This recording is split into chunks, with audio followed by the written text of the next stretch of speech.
Welcome back to Echoo's Weekly Market Pulse, your go-to series for the hottest IPO action and equity market moves delivered every week. Global IPO activity is heating up across every sector imaginable, from healthcare to airlines, media to manufacturing. Companies are going public, restructuring, and raising billions of dollars. Here's a look at the biggest moves you need to know right now. The owner of CNN and HBO Max, Warner Bros. Discovery, is making a bold structural shift by spinning off its global network's cable TV business and its streaming and studios unit into two separate, publicly traded companies. The move comes as streaming services attract hundreds of millions of users worldwide, but cable TV has seen its audiences decline in recent years. HBO Max has enjoyed success with shows including Succession, The White Lotus, and The Last of Us, while channels like CNN have been losing viewers.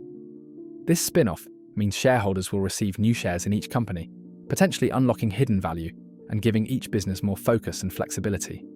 Caris Life Sciences, a US-based medtech firm backed by Sixth Street Partners, is targeting a $423.5 million raise at a $5.4 billion valuation in its IPO. Known for its AI-powered precision diagnostics, this raise will help fuel its research and development pipeline and commercial expansion, making it a compelling story for investors interested in long-term healthcare tech. While it's not going public just yet, Canadian networking startup Tailscale has its eyes set on an IPO by 2030. Its valuation recently doubled to $1.5 billion, riding the wave of AI and remote access demand as it builds a secure, user-friendly alternative to legacy VPN solutions. From Asia, Link REIT in Hong Kong is looking to list its non-China, non-Hong Kong assets in Singapore.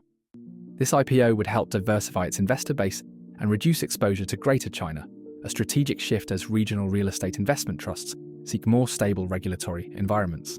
Circle, the stablecoin issuer behind USDC, made a standout debut, raising $1.1 billion in an upsized IPO that priced above the marketed range.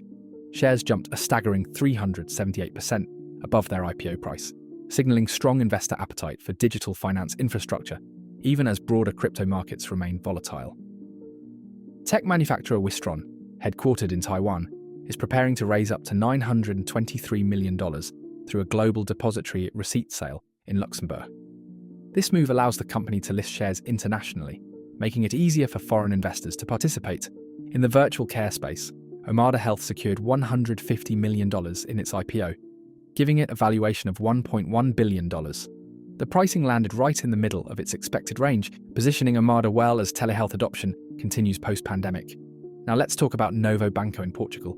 The bank recently made headlines as French banking giant BPCE agreed to acquire a 75% stake from US